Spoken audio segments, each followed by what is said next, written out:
Good morning, Monday, June 1st. Another month in quarantine. But today we're in what I call the choir loft, the choir area. It is lofty because of the voices that fill this beautiful space, which we don't have right now, unluckily. But we do have one of the members of the choir, a member who's been in the choir for a number of years and has been an active part of our community for many years, Joanne Vincent-Guerra. And before we begin our little talk about what she and so many other people do, our first reading from today's Mass, from the Acts of the Apostles.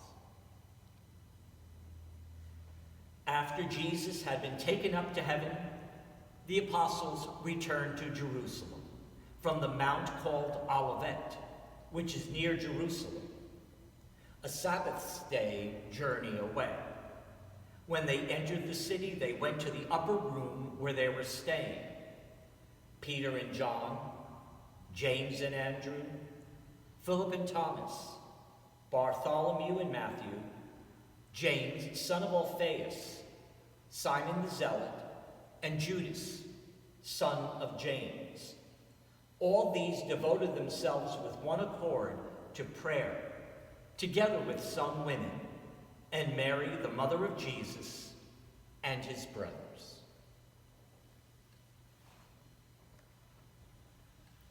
Often we get lists of people, and we say, oh God, we got to try to figure out how to pronounce these names. You got to figure out who they are. And it's important that we do know who they are, because these individuals make an impression, and they're an integral part of our faith life. And there are so often those times that we overlook people. The same is true right here. We take for granted the choir. We know that they're here every week, and their gift to us is their voice and their talent. But how many of us really take time to think about them, to think about their names and who they are, and what they give to the parish? This week we'll be talking to the ministers in the church, the different ministries. And today, Joanne, who is a choir member. You are a alto? Alto. You're an alto. Lower voiced female, yes. Yes. So, as Joanne Vincent-Guerra, what have you been doing these past number of weeks? Oh, well, actually, as I'm sure everyone has done as well, you hit the road running. I washed windows, cleaned cabinets, made piles of junk and got rid of it. Then I went through a slump where I didn't do anything and I felt sorry for myself. Now I'm back on track again. So I think those moments come and those moments go, as will happen. And you're going to, now you're ready to know that they will be peaks and valleys. They will. Unfortunately, the choir, we missed Holy Week and Triduum, which is obviously our favorite time. We sing so much during that time, and to have missed it was a real disappointment. But maybe there's Christmas. There will. Now, for your sake, you obviously get your, and I'm going to call it your spiritual fix, by coming right here in the choir. I do. So what are you doing now? I mean, what's there for you? Well, to back you up, when we come here as a choir, we practice for 2 hours. We begin with some physical exercise to warm us up and to get our lungs in gear. But at the end, we pray, and we pray for each other's problems. Somebody will say, I need a job, I'm going to a job interview, my grandmother is sick, whatever. So we are really a family, so much so that we Zoom each week. We have a choir Zoom because we like to see each other. One of our choir members made face masks. Another choir member offered to go shopping for anyone who needed it. One of our choir members leads us in prayer at the end. She researches a prayer that fits the gospel.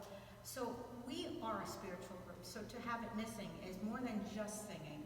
It's missing a part. But I come into church for a visit. The church is dark. You're usually alone.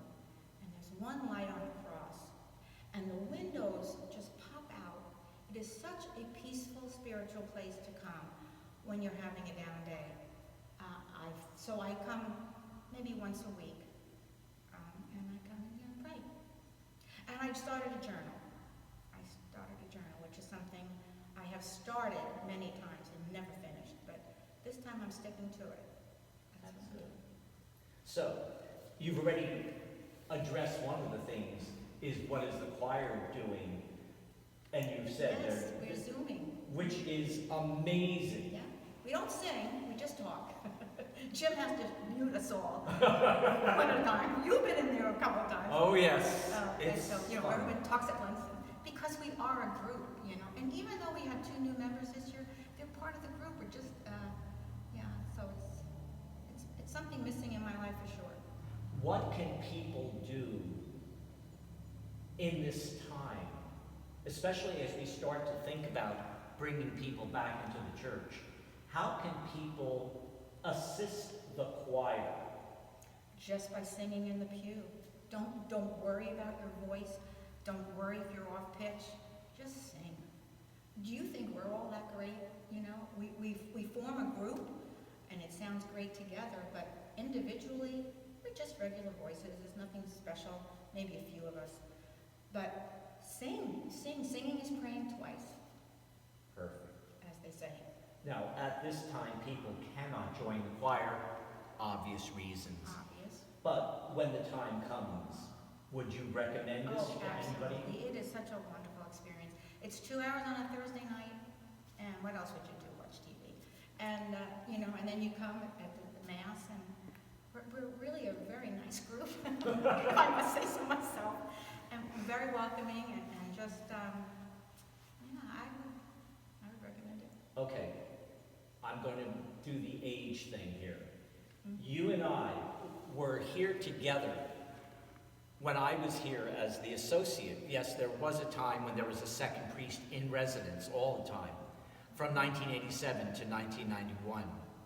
Joanne was here, but you weren't in the choir at that point.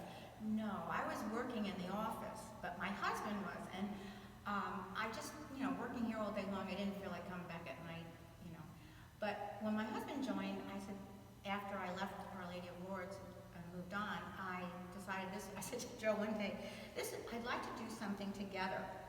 And he said, golf? I said, no, I was thinking you're joining the choir. And that's what happened. That's how I joined the choir. So it's been a few years. It's been over 25 years. Oh my God. Over 25 years, yeah. I can't believe it. I count them up, but it just, and it gets, for me, better each year. I just enjoy it so much more. And that's why the choir is important. They're never named in a lot of ways. They're just the choir, just like the apostles. But we need to know them because they are what gives us strength, gives us life, and gives us the ability to pray twice. Have a wonderful day.